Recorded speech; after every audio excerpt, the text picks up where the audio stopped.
في كتابه المبين وهو أصدق القائلين. أعوذ بالله من الشيطان الرجيم. بسم الله الرحمن الرحيم. يا أيها الذين آمنوا اتقوا الله حق تقاته ولا تموتن إلا وأنتم مسلمون. واعتصموا بحبل الله جميعا ولا تفرقوا. صلوات پڑھیں محمد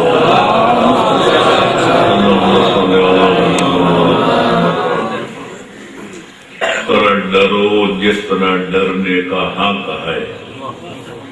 اور دوسرا حکم یہ ہے، فرماتے اس وقت تک نہ مرو، اس وقت تک موت کے منہ میں نہ جاؤ جب تک پہلے صحیح معنوں میں سچے سچے مسلمان نہ بن جاؤ. تیسرا حکم یہ ہے، فرماتے اللہ کے دین والی رسی کو مضبوطی سے پکڑو، صحیح معنوں میں دیندار بنو. اور جس برے کام سے روک رہا ہے وہ ہے انتشار، وہ ہے خلفشار، وہ ہے باہمی جھگڑا اور باہمی جنگ و جدال. آپس میں اختلاف نہ کرو، انتشار نہ پھیلاؤ، فرقہ سازی نہ کرو، اختلاف بازی نہ کرو، تاکہ دین و دنیا میں کامیاب و کامران ہو جاؤ. صلوات پڑھیں محمد و آل اللہم صلی علی محمد و آل محمد وعجل فرجہم. انشاءاللہ ان مجالس میں ترتیب وار انہی باتوں پر گفتگو کی جائے گی. تقوی کا معنی کیا ہے، متقی بن کر جینے مرنے کا طریقہ کار کیا ہے، تقوی کا فائدہ کیا ہے، تقوی اختیار نہ کرنے کا نقصان کیا ہے، اس پر کل بقدر ضرورت گفتگو ہو چکی. پوری مجلس تقوی کے بارے میں پڑھی گئی. امید ہے کہ جو کل تشریف فرما تھے ان کی سمجھ میں آ گیا ہوگا کہ متقی بن کر جینے مرنے کا طریقہ کیا ہے اور متقی بننے کا فائدہ کیا ہے. اور آخری فائدہ یاد کیا تھا کہ جنت خالق اکبر نے متقیوں کے لیے بنائی ہے، لہذا جنت میں جانے کا پروگرام ہے تو لباس تقوی زیب بدن کر کے جنت میں داخل ہونا پڑے گا. جس بندے کے بدن پر تقوی کا لباس نہیں ہوگا نہ رضوان جنت دروازہ جنت کھولے گا یہ نہ اندر داخل ہونے دے گا. اور جن کے بدنوں پر تقوی والا لباس ہوگا رضوان جنت جنت کے 8 دروازے کھول کے عرض کرے گا، اے متقیو جس دروازے سے جی چاہے تم اندر جا سکتے ہو، نہ کوئی روکنے والا ہے نہ کوئی ٹوکنے والا ہے، کیونکہ علی ہیں امام المتقین اور جنت بنائی گئی ہے متقیوں کے لیے. تو انشاءاللہ وہ دن دور نہیں کہ آگے امام المتقین ہوں گی اور پیچھے متقین کی صفیں ہوں گی اور سارے اکٹھے جنت الفردوس میں داخل ہو جائیں گے. ہمارا عقیدہ یہ ہے کہ اسلام کا درجہ پست ہے، ایمان کا درجہ بلند ہے. چنانچہ قرآن کی ایک آیت بھی ہے، قالت الاعراب آمنا، بدو لوگ یا رسول اللہ تیری خدمت میں حاضر ہو کر کہتے ہم ایمان لائے ہیں. قرآن کہتے بل قولوا اسلمنا، تم یہ کہو ہم اسلام لائے ہیں. ولما يدخل الایمان فی قلوبکم، ابھی ایمان تو تمہارے دلوں میں داخل ہی نہیں ہوا. انہوں نے دعویٰ کیا تھا کہ ہم ایمان لائے ہیں. قرآن کہتے تم یہ کہو ہم اسلام لائے ہیں، ابھی ایمان تمہارے دلوں میں داخل نہیں ہوا. اس سے یہ نتیجہ نکلا کہ ایمان کا درجہ پست ہے، ایمان کا درجہ بلند ہے. جس طرح ایک لڑکا جو میٹرک پاس اس نے کیا ہو کہ وہ کہتے میں BA پاس ہوں اسے کہا جائے گا تو ابھی BA کا تو نے امتحان تو دیا ہی نہیں، تو یہ کہے کہ میں میٹرک پاس ہوں۔ اب یہاں اللہ خطاب کرتا ہے مومنوں کو، اے ایمان والو اس وقت تک نہ مرو جب تک پہلے اسلام نہ لے آؤ۔ تو یہ وہ بات ہوئی کہ ایم پاس کو کہا جائے او ایم پاس کرنے والوں پہلے میٹرک کا امتحان دو۔ تو یہ بات سمجھ سے بالا ہے کہ کیسے ایم پاس کو کہا جائے کہ میٹرک کا امتحان دو، کیونکہ جب تک میٹرک کا امتحان نہ دیا جائے اس وقت تک نہ کوئی FA کر سکتا ہے، نہ BA کر سکتا ہے، نہ MA کی کلاس میں بیٹھ سکتا ہے۔ تو یہاں اللہ تعالیٰ MA کلاس والوں کو حکم دے رہا ہے کہ پہلے میٹرک کرو۔ اس کا پتہ چلتا ہے کہ اسلام کے دو معنی ہیں۔ اسلام ایک معنی عمومی ہے جو خدا کو، مصطفیٰ کو قیامت کے دن پر ایمان لائے اس کو مسلمان کہتے ہیں، اور دوسرے اس کے خصوصی معنی ہیں جو اللہ نے دین اسلام بنایا، جو پیغمبر خاتم نے پہنچایا، اسے حیدر کرار نے پھیلایا، اسے حسین ابن علی نے ہزاروں مشکلات سہ کر اس دین کو بچایا۔ اس مکمل دین پر عمل کرنے والے کو حقیقی مسلمان کہتے ہیں۔ صلوات پڑھو محمد آل محمد کو۔ یہاں اسلام کے خصوصی معنی مراد ہیں کہ اللہ کے سامنے جو جھک جائے، اللہ فرمائے یہ عقیدہ رکھو، وہ گئے میرا عقیدہ یہی ہے۔ اللہ فرمائے یہ کام کرو واجب ہے تو وہ فوراً بجا لائے۔ اللہ فرمائے یہ حرام ہے اس سے دامن کو بچاؤ تو دامن کو بچانے لگ جائے۔ اللہ فرمائے یہ کار خیر ہے، مستحب ہے، بجا لاؤ، درجے بلند ہوں گے، وہ مستحبات کو بجا لانے لگ جائے۔ اللہ فرمائے یہ کام مکروہ ہے اس سے دامن کو بچاؤ کیونکہ تمہارے جنت کے مرتبوں میں کمی آ جائے گی، تو مکروہات سے بھی دامن کو بچائے۔ اللہ جو کچھ کہہ دے، رسول جو کوئی فرما دے، جو امام خدا فرما دے، وہ نہ چون کرے نہ چرا کرے، گردن کو جھکا دے، اس کو حقیقی اسلام کہتے ہیں۔ اور اسی اسلام کی دعا جناب ابراہیم نے مانگی، اسی اسلام کی دعا جناب اسماعیل نے مانگی، اور اسی اسلام کی دعا جناب یوسف نبی ابن نبی نے مانگی۔ اللہ کا گھر تعمیر کرتے ہیں، خانہ کعبہ بناتے ہیں، جب خانہ کعبہ مکمل ہو جاتا ہے، پرنالہ لگ جاتا ہے، پانی بہنے کے قابل ہو جاتا ہے، تو دعا مانگتے ہیں ربنا واجعلنا مسلمین لک، اے اللہ ہمیں اپنا حقیقی مسلمان بنا کہ تیرے بنائے ہوئے دین پر یوں عمل کرے کہ دل میں کبھی اس کی مخالفت کا خیال بھی پیدا نہ ہو، یوں تیرے احکام کے سامنے گردن جھکائے کہ کبھی گردن اگڑانے کی نوبت ہی نہ آئے۔ حضرت یوسف دعا مانگتے رب توفنی مسلمن والحقنی بالصالحین، اے پروردگار میری وفات اسلام پر فرما اور میرا حشر نشر اپنے نیک بندوں کے ساتھ فرما۔ حالانکہ نبی ہیں، صاحب کتاب ہیں، جناب اسماعیل خود نبی ہیں، نبی کے بیٹے ہیں، جناب یوسف نبی ہیں، نبی کے بیٹے ہیں، نبی کے پوتے ہیں، پھر بھی دعا مانگتے رب توفنی مسلمن، اے اللہ میری وفات اسلام پر ہو اور میرا حشر نشر تیرے نیک بندوں کے ساتھ ہو۔ اس سے پتہ چلا اسلام کی منزل کتنی بلند ہے اور حقیقی اسلام کا شان کتنا عظیم ہے۔ صلوات پڑھو محمد آل محمد پر۔ تو لہذا اللہ اسی اسلام کے بارے میں فرماتے اس وقت تک نہ مرو جب تک حقیقی مسلمان نہ بن جاؤ۔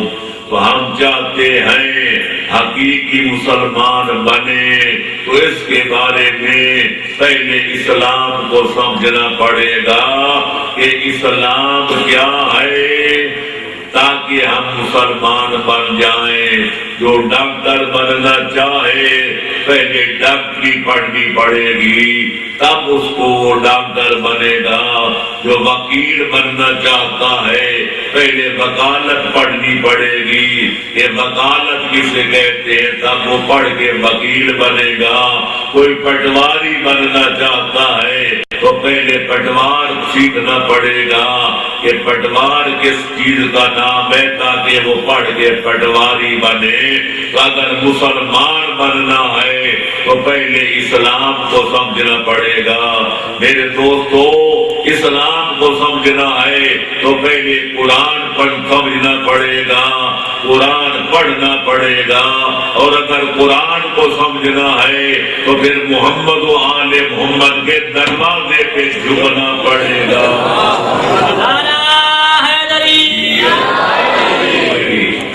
کیونکہ اسلام قرآن میں ہے، اور قرآن پیغمبر اسلام کے قلب مقدس پہ اترا ہے۔ اللہ فرماتے نزل بہ الروح الامین علی قلبک لتکون من المنذرین۔ اے میرا حبیب، یہ قرآن لے کر جبریل امین تیرے قلب مقدس پر اترا ہے، تاکہ تو لوگوں کو بتائے، تو لوگوں کو سمجھائے کہ اللہ کے قرآن کا مطلب کیا ہے، مفہوم کیا ہے، مقصد کیا ہے، اور جو قرآن کے اندر اسلام بھیجا گیا ہے اس اسلام کا مطلب کیا ہے، اور مسلمان بن کر جینے مرنے کا طریقہ کار کیا ہے۔ اب لوگ دیکھنا یہ ہے، پیغمبر اکرم نے 13 سال قرآن پڑھ کے دنیا کو سمجھایا مکے میں، 10 سال مدینے میں پڑھ کے سنایا بھی اور بیان فرمایا بھی۔ تو آیا پیغمبر اکرم کے 23 برس اسلام سمجھانے، قرآن پڑھنے، قرآن پڑھانے، قرآن سمجھانے کے بعد آیا سارے مسلمان قرآن کو سمجھ گئے تھے؟ سارے مسلمان اسلام کو سمجھ گئے تھے؟ سارے سچے پکے مسلمان بن گئے تھے؟ ان سوالوں کا جواب اگر قرآن پڑھا جائے تو بڑی مایوسی ہوتی ہے۔ پتہ چلتا ہے پیغمبر پڑھتے رہے، پڑھاتے رہے، سمجھتے رہے، سمجھاتے رہے، لیکن اکثر بندوں کی سمجھ میں خاک بھی نہ آئی، اور ان کو کوئی سمجھ نہ آیا کہ قرآن کا مطلب کیا ہے، اور اسلام کا طریقہ کیا ہے، اور مسلمان بن کر جینے مرنے کا سلیقہ کیا ہے۔ آپ کہیں گے میں کس طرح کہہ رہا ہوں، تو میں کر دوں گا کہ آؤ پڑھو قرآن۔ قرآن کہتا ہے وَمِنْهُمْ مَن يَسْتَمِعُ إِلَيْكَ۔ اے میرا حبیب، تیری بزم رسالت میں ایسے لوگ بھی آ کر بیٹھتے ہیں، اور وہ بہت سارے تھے، وہ کان لگا کر تیری باتوں کو سنتے ہیں، وہ ساری باتیں اول سے لے کر آخر تک سنتے ہیں، کان لگا کر سنتے ہیں، لیکن پلے کچھ بھی نہیں پڑتا۔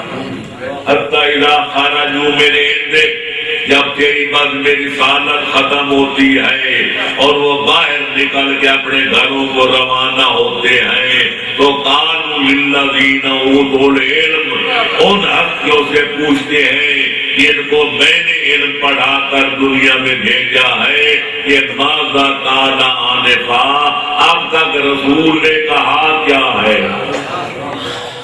اس سے پتہ چلا کہ اکثریت ان لوگوں کی تھی جو پیغمبر کا کلام بھی سنتے تھے، بیان بھی سنتے تھے، تفسیر قرآن بھی سنتے تھے لیکن پلے کچھ نہیں پڑتا تھا، تو ان ہستیوں سے کہتے تھے جن کو اللہ نے علم دے کر دنیا میں بھیجا ہے کہ اب تک نبی نے کہا کیا ہے اور نبی کے فرمان کا مطلب کیا ہے۔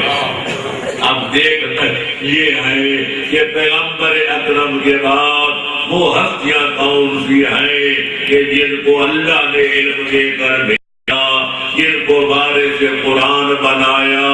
پیغمبر اکرم کے بعد جن کے سینوں میں علم قرآن ودیت فرمایا، وہ ہستیاں کون ہیں؟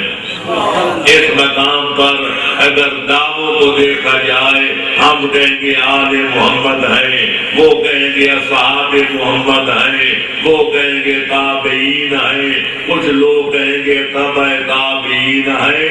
آؤ اللہ کے پیغمبر سے سوال کرتے ہیں کہ یا رسول اللہ، آپ کے علاوہ وہ کون سی ہستیاں ہیں کہ جن کے سینوں میں علم قرآن کا سمندر ٹھاٹھے مار رہا ہے؟ قرآن کروں گا پیغمبر اکرم نے ایک ایک نام لے کر بھی بتایا اور مشترکہ طور پہ بتایا کہ وہ ہستیاں کون ہیں کہ جن کے سینوں میں علم قرآن موجود ہے اور جن سے قرآن لینا ہے، جن سے اسلام لینا ہے، جن سے قرآن کے معنی سیکھنے ہیں اور جن سے قرآن کو سمجھنا ہے۔ تو میں عرض کروں گا آؤ پیغمبر اکرم کی وہ حدیث پیش کروں جس پر اسلام کے 73 فرقوں کا اتفاق ہے۔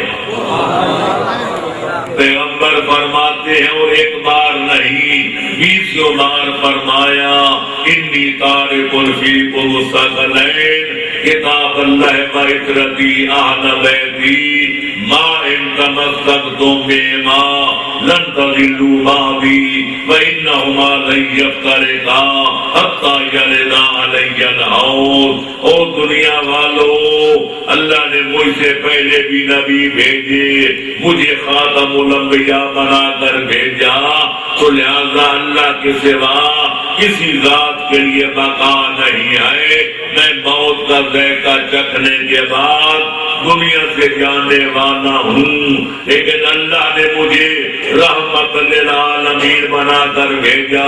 میں پہلوں کا بھی نبی، میں آخر والوں نبی، میں زمین والوں کا نبی، میں آسمان والوں کا نبی، میں پورے عالمین کا نبی۔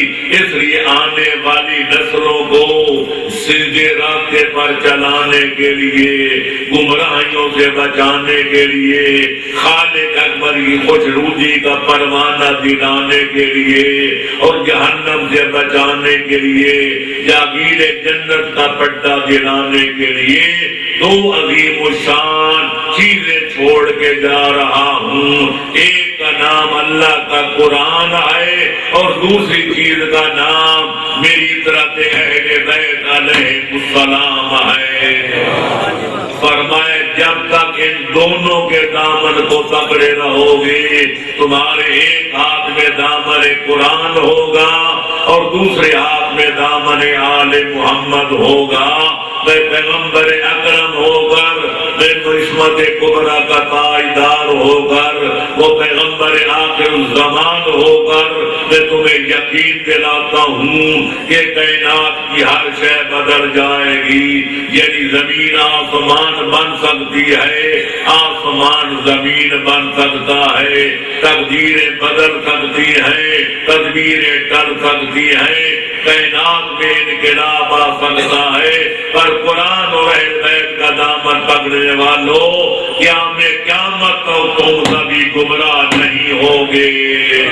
نعرہ تکبیر، نعرہ رسالت، نعرہ حیدری، غلام تر صلوات، اللہم صلی علی محمد وآل محمد۔ اس سے پتہ چلا کہ پیغمبر اکرم کے بعد اگر قرآن کے ساتھ ہیں تو آل محمد ہیں، قرآن سمجھنے والے ہیں تو آل محمد ہیں، قرآن سمجھانے والے ہیں تو آل محمد ہیں، قرآن قرآن بچانے والے ہیں تو آل محمد ہیں، قرآن کی تعلیمات پھیلانے والے ہیں تو آل محمد ہیں۔ اب لوگوں کو شک دور کرنے کے لیے پیغمبر نے نام لے لے کر بتایا کہ آل محمد کون ہے۔ فرمایا القرآن ما علی علی جنمال قرآن، اور دنیا والوں میرے بعد اگر قرآن لینے تو علی کے دروازے پہ جانا، کیونکہ علی قرآن کے ساتھ ہے، قرآن علی کے ساتھ ہے۔ لن یفترق حتی یرد علی الحوض، جب تک حوض کوثر پر قیامت والے دن علی اور قرآن اکٹھے میری بارگاہ میں حاضر نہیں ہوں گے، کائنات کی کوئی طاقت نہ علی کو قرآن سے الگ کر سکے گی اور نہ قرآن کو حیدر قرار سے جدا کر سکے گی۔ صلوات پڑھو محمد و آل محمد پر۔ یہی وجہ ہے یہ قرآن کا دعویٰ ہے کہ کل شیء احصیناہ کتابا، ہم نے ہر چیز کا علم کتاب میں رکھ دیا ہے۔ اور امام کے بارے میں، حیدر قرار کے بارے میں خدا فرماتے ہیں وَكُلَّ شَيْءٍ أَحْصَيْنَاهُ فِي إِمَامٍ مُبِينٍ، ہم نے ہر چیز کا علم امام مبین کے سینہ میں رکھ دیا ہے۔ تو لہذا جن کے سینوں میں علم قرآن کا سمندر موجود تھا وہ دنیا کو للکار للکار کے کہتے تھے، پکار پکار کے کہتے تھے سلونی سلونی قبل ان تفقدونی۔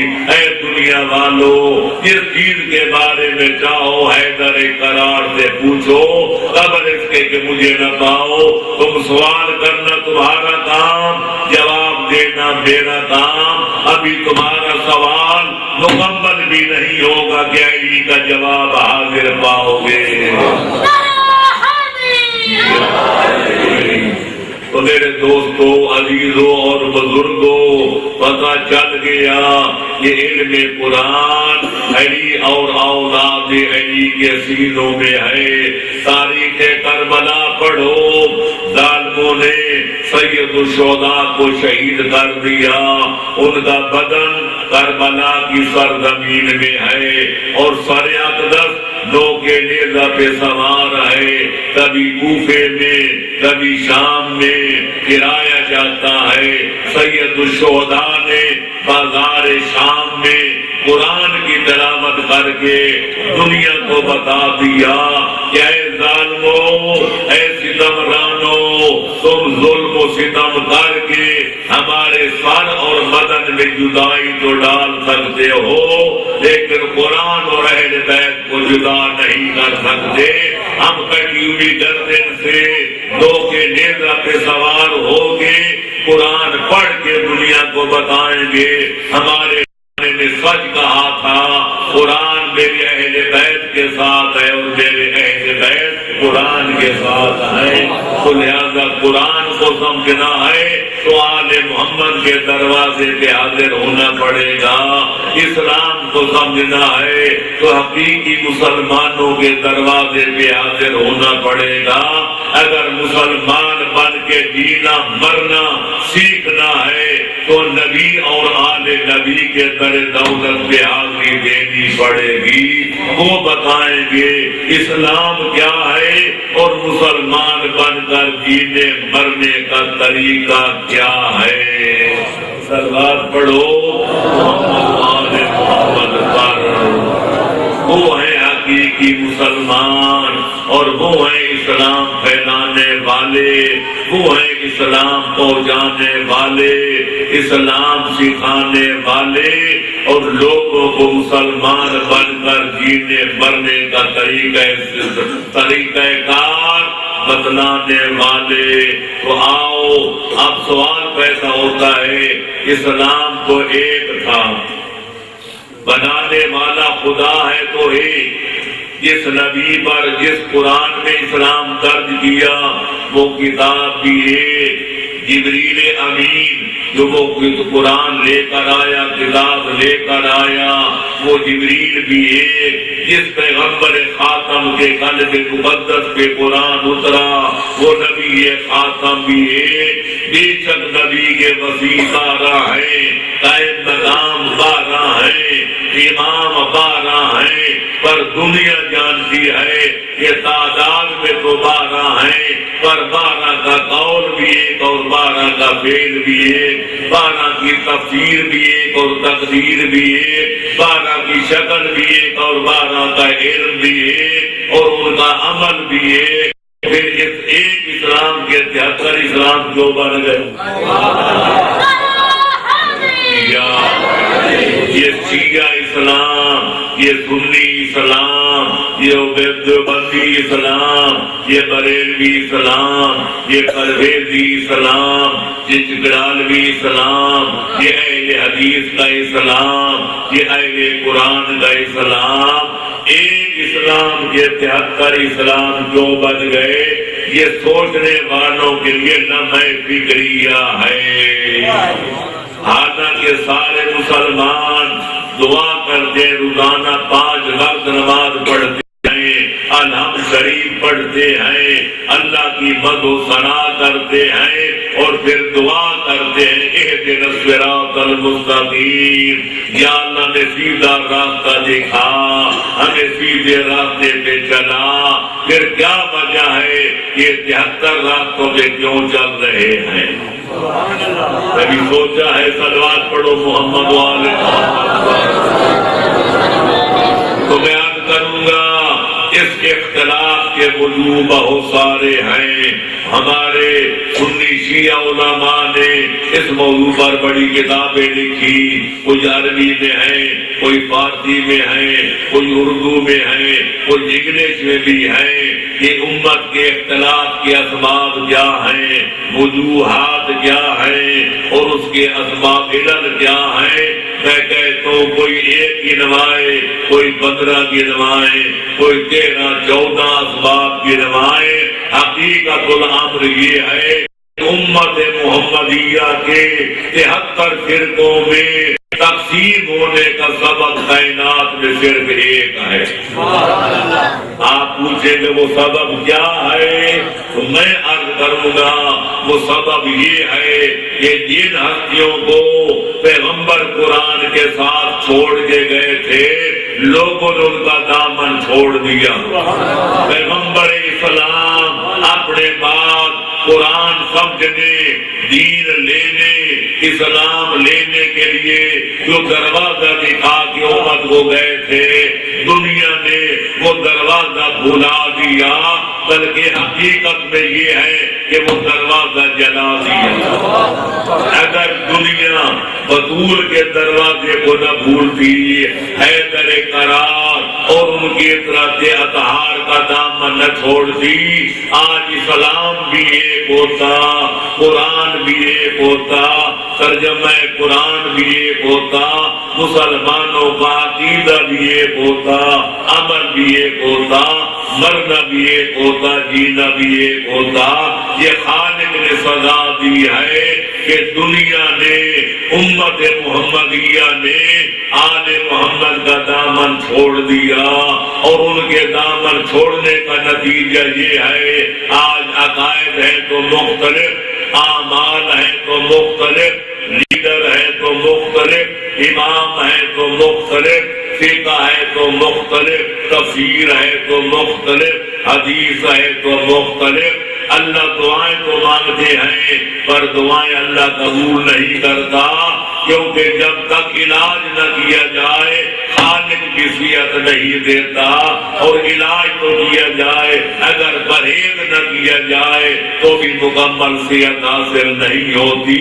اس لیے اگر آج دنیا چاہتی ہے کہ ایک راستے سے اکٹھی ہو جائے، اگر دنیا چاہتی ہے کہ اختلاف مٹ جائے، اگر دنیا چاہتی ہے کہ امت محمدیہ وحدت کی لڑی میں پروئی جائے، تو میں عرض کروں گا سوائے اس کے کوئی چارہ کار نہیں ہے کہ جو ہو چکا اس کو بھلا دیا جائے اور صدق کی نیت سے یہ ارادہ کر لیا جائے ہم جیئیں گے تو علی اور اولاد علی کے بتائے ہوئے طریقے پر، اور اگر مریں گے تو آل محمد کے طریقے پر۔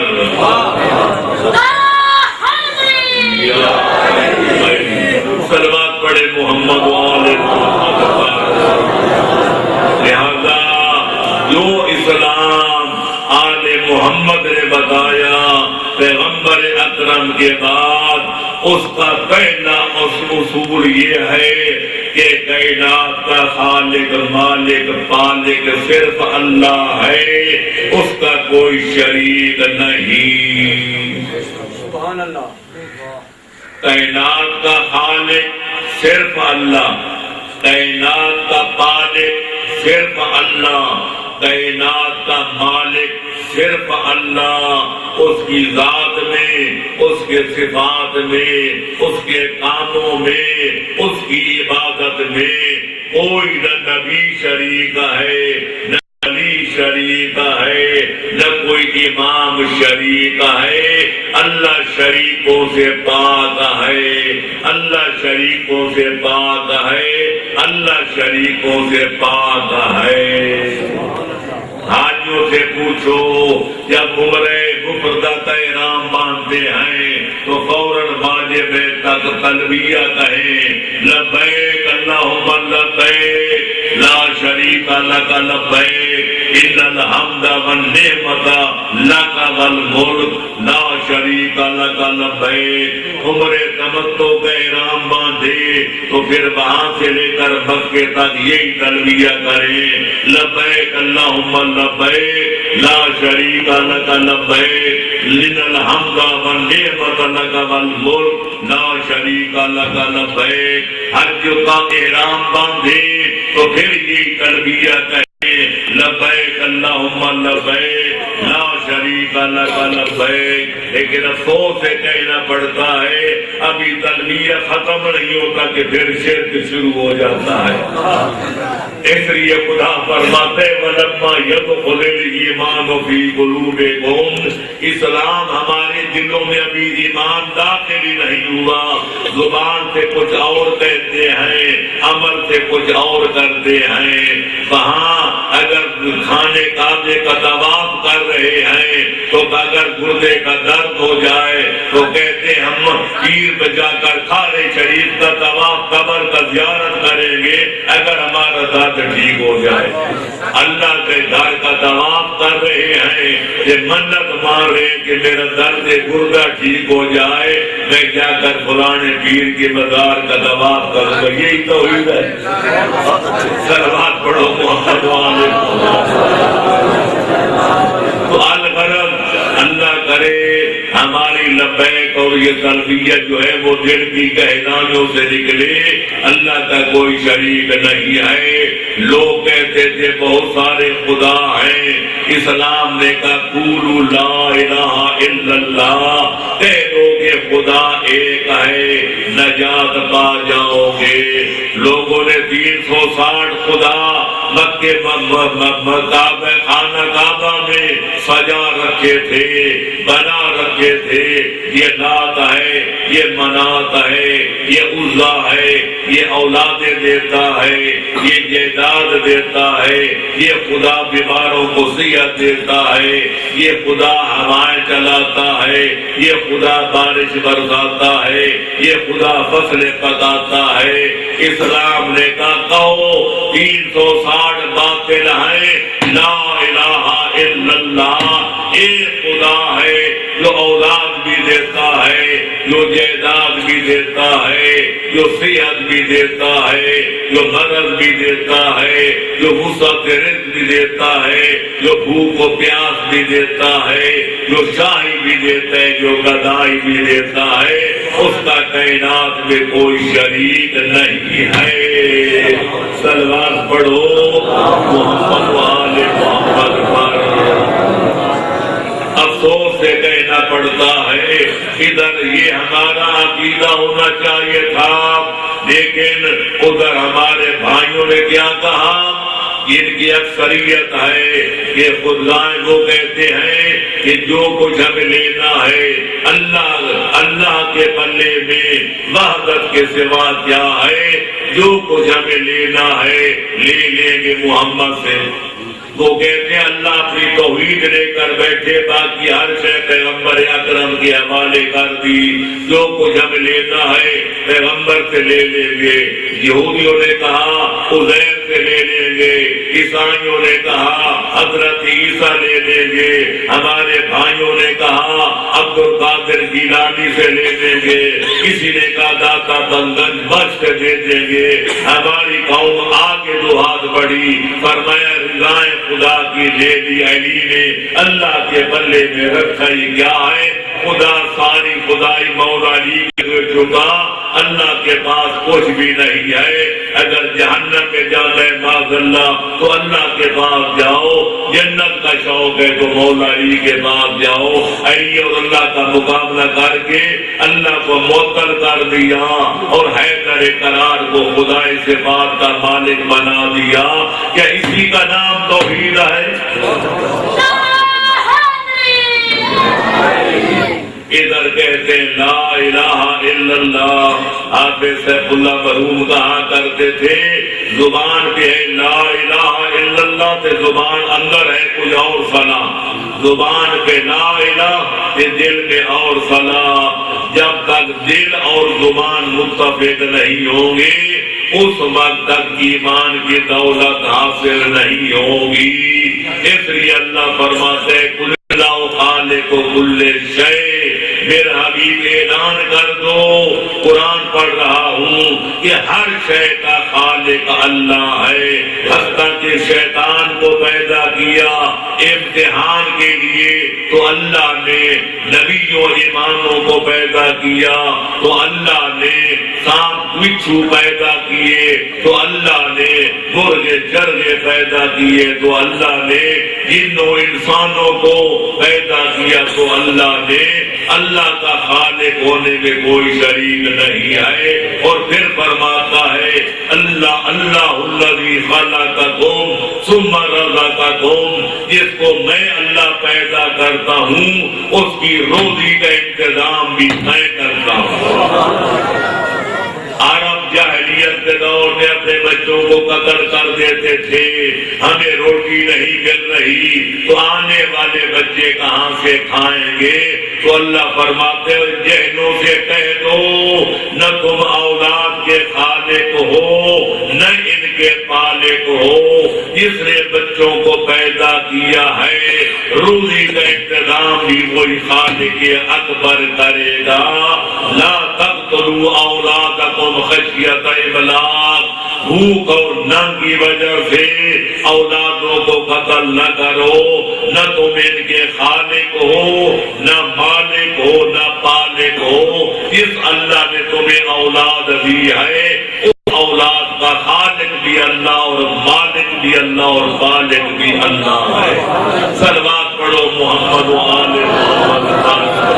حل من خالق غیر اللہ یرزقکم من السماء والارض، قرآن سوال کرتے بندوں سے آیا اللہ کے سوا کوئی اور خالق ہے جو آسمان سے بارش برساتا ہے، زمین سے فصلیں اگاتا ہے، پھر تمہارے دانوں سے انبار کو بھرتا ہے؟ کوئی ہے میرے سوا جو آسمان سے بارش برسا کر زمینوں سے فصلیں اگا کر تمہاری روزی کا انتظام کرتا ہے؟ یعنی کوئی نہیں ہے۔ جو خالق بھی اللہ اور خالق بھی اللہ، اور اس لیے فرماتے لا معبود الا اللہ، میرے سوا کوئی خالق کی عبادت نہیں ہے، اس لیے عبادت کرنی ہے تو یا فعبدون، میں صرف میری عبادت کرو، کیونکہ میرے علاوہ نہ کوئی کائنات مسجود ہے کہ نہ کائنات میں کوئی میرے سوا معبود ہے۔ سجدہ کرنا ہے تو میری ذات کو کرو، عبادت کرنی ہے تو میری ذات کی عبادت بجا لاؤ۔ لا الہ الا اللہ۔ اس کے بعد اللہ ہے کیسا؟ کچھ لوگوں نے کہا چودھویں کے چاند کی طرح ہے، جتنا چودھویں کا چاند چمکتا ہے اس طرح خدا بھی چمکتا ہے۔ بعضوں نے کہا اللہ کے بال گھمرانے ہیں، اللہ تعالیٰ کا رنگ گھوڑا چٹا ہے کہ اللہ جب کرسی پہ بیٹھتا ہے تو کرسی چیر چیر کرتی ہے کہ اللہ کے کپڑے سبز ریشم کے ہیں۔ اللہ کو ایسا بنایا جس طرح وہ خود پسند کرتے تھے۔ ہمیں ریشم کے کپڑے بھی ملے کہ سونے کی کرسی بھی ہو، اوپر ٹانگ پہ ٹانگ چڑھا کر بیٹھے۔ اللہ نے جب سنا تو فرمایا میرے حبیب اعلان کر دو یہ تمہارے دماغوں کا کھڑا ہوا خدا ہے، یہ تمہارا خالق خدا نہیں ہے، کیونکہ تمہارا خالق وہ ہے کہ لیس کمثلہ شیء، اس کی کائنات میں کوئی مثال نہیں ہے۔ چاند ہے تو اللہ کی ادنا مخلوق ہے، ریشم ہے تو مردوں کے لیے حرام ہے، سونا ہے تو مردوں کے لیے حرام ہے۔ یہ تمہارے کپڑے ریشم ہو یہ تمہیں مبارک، یہ سونا تمہیں مبارک، چاند کی روشنی تمہیں مبارک۔ اللہ ان تمام چیزوں کا خالق بھی ہے، مالک بھی ہے، تو اللہ اپنی مخلوق جیسا نہیں ہو سکتا۔ لا تضربوا للہ الامثال، اللہ کے لیے مثالیں نہ دیا کرو۔ لیس کمثلہ شیء، اس کی کائنات میں کوئی مثال نہیں ہے۔ صلوات پڑھو محمد وآل محمد پر۔ لمبی باتوں سے بندے گھبرا جاتے ہیں کہ اتنی باتیں کیسے یاد رکھیں گے۔ ایک بندے نے حضرت امام جعفر صادق علیہ السلام کی خدمت کیا، مولا اللہ کے بارے میں کم از کم وہ عقیدہ بتائیں جو رکھنا ضروری ہے، جس کے بغیر بندہ خدا پرست نہیں ہو سکتا، کہ شرک سے بھی بچ جائیں کیونکہ شرک بہت بڑی لعنت ہے۔ امام نے فرمایا کہ اللہ کے بارے میں وہ کم ترین عقیدہ ہے، وہ یہ ہے کہ کہو اللہ ہے، اللہ موجود ہے، اللہ ہر جگہ حاضر ناظر ہے، پر ایسا ہے کہ اس جیسا کوئی اور نہیں ہے۔ اگر یہ عقیدہ رکھو گے مسلمان بھی بن جاؤ گے، موحد بھی بن جاؤ گے۔ اگر کہو کہ خدا کوئی نہیں تو ملحد بن جاؤ گے، کافر بن جاؤ گے، زندیق بن جاؤ گے۔ اور اگر کہو خدا تو ہے پر فلاں نبی جیسا ہے، یا فلاں ولی جیسا ہے، یا فلاں امام جیسا ہے، تو پھر مشرک بن جاؤ گے۔ کہو خدا ہے اور ایسا ہے کہ جس جیسا کوئی اور نہیں ہے، تو خدا پرست بن جاؤ گے، مسلمان بن جاؤ گے، اہل ایمان بن جاؤ گے۔ صلوات پڑھو محمد وآل محمد پر۔ ہمارے جو موحدین ہیں نا، ان کو یہی بتایا گیا تھا چپ کانوں سے سنتے جاؤ کہ منہ پہ تانے لگا۔ حالانکہ اصول یہ ہے خدا کی شان بیان کی جائے تو نعرہ تکبیر لگنا چاہیے۔ نعرہ تکبیر، نعرہ رسالت، یا رسول اللہ کے فرمائشی نعرہ، نعرہ حیدری، آواز بلند شان توحید بیان کی جائے تو کہنا نہ پڑے نعرہ تکبیر بلند کیا جائے۔ شان رسالت کا وقت آئے تو نعرہ رسالت لگایا جائے۔ جب امامت کا ذکر خیر کیے جائے تو نعرہ ولایت و امامت لگایا جائے، تاکہ سمجھ میں آ جائے کہ سننے والے سمجھدار بھی ہیں، ہوشیار بھی ہیں، خبردار بھی ہیں۔ لہذا کسی شاعر نے کہا تھا دو چیز تیرے اکلتن فروبستن سبقت گفتن و گفتن بوقت خاموشی۔ دو چیزیں کمی عقل کی علامت ہوتی ہیں، جب نہ ہو تو چپ رکھ، خود ساتھ لی جائے. جب چپ کرنی ہے تو آدمی ڈر کر کرنے لگ جائے. بولنے کے وقت بولنا چاہیے، خاموشی کے وقت خاموش رہنا چاہیے. عقل مندی اس چیز کا نام ہے. صلوات پڑھو. بے شک اللہ نے کان دو دیے ہیں، زبان ایک دی ہے. اس کا مطلب بڑا واضح ہے کہ سننا زیادہ چاہیے کہ بولنا تھوڑا چاہیے، پر کبھی کبھی بولنا چاہیے تاکہ پتہ چلے کہ زندوں کی بز میں کوئی تقریر کر رہا ہے، قبرستان میں کوئی اذان نہیں دے رہا ہے. صلوات پڑھو. تو لہذا اسلام کا پہلا بنیادی عقیدہ توحید ہے. پیغمبر اکرم نے اعلان نبوت کرنے کے بعد صرف یہی حکم دیا تھا، قولوا لا الہ الا اللہ تفلحوا. دل و دماغ سے سوچ کے سمجھ کے کہہ دو کہ لا الہ الا اللہ، یقیناً نجات پا جاؤ گے. جو یہ اعلان رسالت سن کے مر گئے اور لا الہ الا اللہ پڑھ لیا وہ سیدھے جنت میں جائیں گے. نہ رسالت کا سوال ہوگا، نہ امامت کا سوال ہوگا، نہ نماز روزے کا ہوگا. نماز روزہ بھی واجب بھی نہیں ہوا تھا. اس وقت اسلام یہی تھا کہ کہہ دو خدا کائنات کا مالک ایک ہے، کائنات کا مالک ایک ہے، کائنات کا مالک ایک ہے. اور یہ بڑا مشکل عقیدہ تھا. 360 پیروں کو چھوڑنا، 360 خداؤں کو چھوڑنا، ایک خدا کا اقرار کرنا، یہ تو وہ جرم تھا جو پیغمبر اکرم کا کافروں کی نظر میں، مشرکوں کی نظر میں ناقابل معافی تھا. پیغمبر سے جنگ لڑی گئی تو اس لیے پیغمبر کو دیس نکالا دیا گیا، تو اس لیے پیغمبر کو زخم پہنچائے گئے، اس لیے پیغمبر کے دندان توڑے گئے، تو اس لیے تجعل الآلۃ الہا واحدا. یہ پیغمبر کہتے ہیں 360 کو چھوڑ دو کہ ایک اکیلے خدا کو مانو. تو پتہ چلا اسلام کا بنیادی عقیدہ توحید ہے.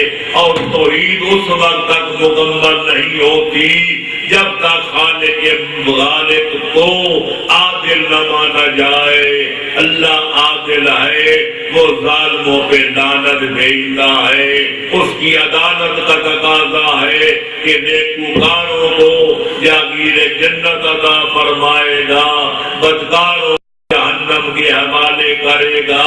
من کا من یعمل مثقال ذرۃ خیرا یرہ ومن یعمل مثقال ذرۃ شرا یرہ. جو رائے کے دانے کے برابر نیکی کرے گا اللہ اس کو اجر دے کے رہے گا. جو رائے محمد وآل محمد پر ایک بندہ نماز نہیں پڑھتا یا پڑھتا ہے تو غلط پڑھتا ہے، ایک بندہ روزہ نہیں رکھتا یا رکھتا ہے تو غلط رکھتا ہے، ایک بندہ حج نہیں کرتا اگر کرتا ہے تو غلط کرتا ہے، اللہ اس کو جہنم میں ڈال دے اس کا عدل ہے، اگر معافی دے تو اس کا فضل ہے. لیکن اگر بندہ بندے پر ظلم کرے، کوئی کسی کو قتل کرے، کوئی کسی کا مال چرائے، کوئی کسی کی عزت لوٹے، کوئی کسی کو تھپڑ مارے، کوئی کسی کو کسی قسم کی اذیت پہنچائے، تو قیامت والے دن جب تک مظلوم اپنے ظالم کو معافی نہیں دے گا، خالق اکبر بھی کبھی ظالموں کو معاف نہیں کرے گا. اگر وہ معاف کر دے، ظالم کو جنت میں بھیج دے، تو مظلوم کے دکھ و دردوں کا دوا کون کرے گا؟ لہذا اللہ کی بارگاہ میں دیر تو ہو سکتی ہے پر اندھیر نہیں ہے. یہ دنیا کے قانون ہے، یہ دنیا کی عدالتیں ہیں. کہ 100 بندوں کے قاتل دندناتے پھر رہے ہیں اور کئی بے قصور تخت دار پہ لٹک جاتے ہیں، چور جار دندنا رہے ہیں، مظلوم بیچارے روز ہو رہے ہیں۔ اللہ کی بارگاہ میں ایسا نہیں ہو سکتا۔ اس کا حکم ہے اگر کوئی بندے مومن کو قتل کرے، کوئی اس کو قتل کرے، کوئی قتل کا مشورہ کرے، کوئی قاتل کو دے، کوئی قاتل کی عبادت کرے تو خالق سب کو پکڑ کے اونچے ناک کے بل جہنم میں لٹکا دے گا اور کوئی پرواہ نہیں کرے گا کہ مقتول تو ایک تھا پر لاکھوں کو خدا نے جہنم میں ڈال دیا کیونکہ وہ سارے قتل کی سازش میں شریک تھے۔ تو جس طرح قاتل مجرم ہے اس کو پناہ دینے والا بھی مجرم ہے، مشورہ دینے والا بھی مجرم ہے۔ لا ترکنوا للذین ظلموا فتمسککم النار، لہذا حق اللہ قابل معافی جرم ہے پر اللہ کے بندوں کا حق بندہ بھی معاف نہیں کرے گا جب تک بندے معاف نہیں کریں گے۔ لہذا میرے بھائیوں، میرے دوستوں اور میرے بزرگوں، اگر کسی بندے پہ زیادتی کی ہے، کسی کی حق تلفی کی ہے تو شرماؤ نہیں، آج معافی مانگنا بہتر ہے۔ قیامت کے دن کائنات کے سامنے معافی مانگو گے وہ زیادہ ذلت کا باعث ہوگا کہ آج اندھیری رات میں جا کر معافی مانگ لی جائے تو یہ بہتر ہے۔ آج تو کسی کو کانوں کان خبر نہیں ہوگی تو معافی مانگ لو گے، وہ معافی دے دیں گے، لیکن قیامت والے دن کوئی کسی کو معاف نہیں کرے گا۔ اس لیے روایت کے اندر موجود ہے 1 روپیہ کسی کا کوئی دبا کے مر جائے تو قیامت والے دن اس کی 700 نمازوں کا ثواب اس مظلوم کو دیا جائے گا جس کا 1 روپیہ آج دنیا میں دبایا گیا۔ تو ہم اتنے عمل کہاں سے لائیں گے؟ میں عرض کروں گا اور تاکہ ترتیب کے ساتھ سلسلہ چلتا رہے۔ پیغمبر اکرم کے بعد ہجرت کی 81ویں سال میں یعنی پیغمبر ہجرت کر کے جب آئے تو 50 سال پورے گزر گئے۔ تو اس کے بعد 61 ہجری میں سید الشہداء کا واقعہ شہادت پیش آیا۔ ان تمام واقعات میں سب سے پہلا ظلم جو آل محمد پہ کیا گیا وہ جناب بطول۔ دنیا کا اصول ہے کہ کسی شہر میں کوئی غریب ترین بندہ مر جائے، کوئی اللہ راسی مر جائے، کوئی فقیر مر جائے، کوئی کلاش مر جائے، شہر کے سردار اگر خود نہ جائے تو نوکروں کو بھیج کر تعزیت پیش کرتے ہیں۔ میں کہتا ہوں یہ رسول دو جہان کی شفاعت تھی، یہ رحمت للعالمین کی موت تھی، ان کی شہادتی یثرب جناب بطول غم کی چٹائی بچھا کر بیٹھی تھی کہ میرے بابے کا کلمہ پڑھنے والے آئیں گے، مجھے بابے کا پرسہ دیں گے، میرے غم میں آ کر برابر کے شہید بنیں گے، مجھے تسلیاں دیں گے۔ لیکن یہ تو کبھی فہم و گمان بھی نہیں کیا تھا کہ جب لوگ دروازے پر آئیں گے تو آپ وہ لکڑیاں لے کر آئیں گے۔ چنانچہ جب آواز گونجی گھر والوں گھر سے باہر نکلو یا گھر کو آگ لگا دی جائے گی۔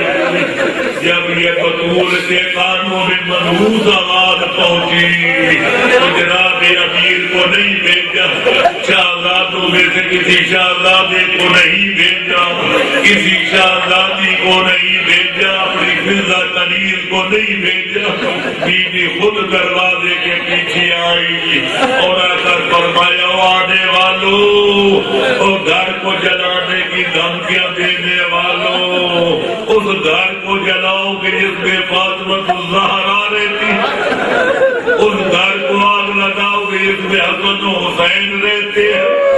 آنے والے بیعتوں نے کہا جو بھی ہو یا باہر نکل کے بیعت کرو یا پھر گھر کو آگ لگا دی جائے گی۔ ادھر اسرار پڑتا ہے کہ دروازہ کھولو، بی بی دروازہ نہیں کھولتی. جب تو میں نے ہوئی، ذرا دیر ہوئی، میں سخت مسائل پڑھنے کا عادی نہیں، میں سادات و مومنین کے دلوں کو نہیں تو دکھانا چاہتا.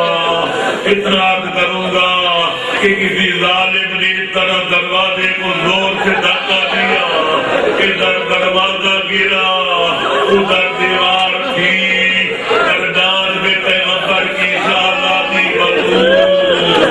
جب دروازہ زور سے گرا تو بی بی نے آواز دی، یا فضا یا تو مزیدی، اے فضا جلدی آؤ، مجھے سینے سے لگاؤ، مجھے سہارا دو کہ ظالموں نے میرا محسن شہید کر دیا. بی بی زمین پہ گر گئی. جناب فضا آئی، بی بی کا سر اپنے دانوں پہ رکھا، سینے سے لگایا، بی بی کو تسلیاں دی، اور ظالموں نے کسی پر اکتفا نہیں کیا. حیدر قرار کو پکڑا، پھر جھگڑا دربار کی طرف لے پڑے.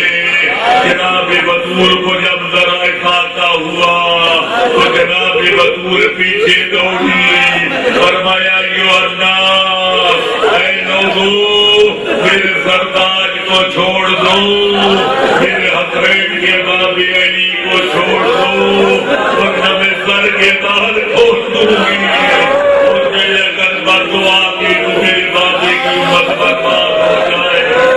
حیدر قرار نے جب دیکھا کہ مقبول جوش میں ہے تو سلمان محمدی سے کہا، سلمان جا کر زہرا سے کہو تیرا بابا رحمت للعالمین، بدعا نہ کرنا ورنہ تیرے بابے کی امت برباد ہو جائے گی.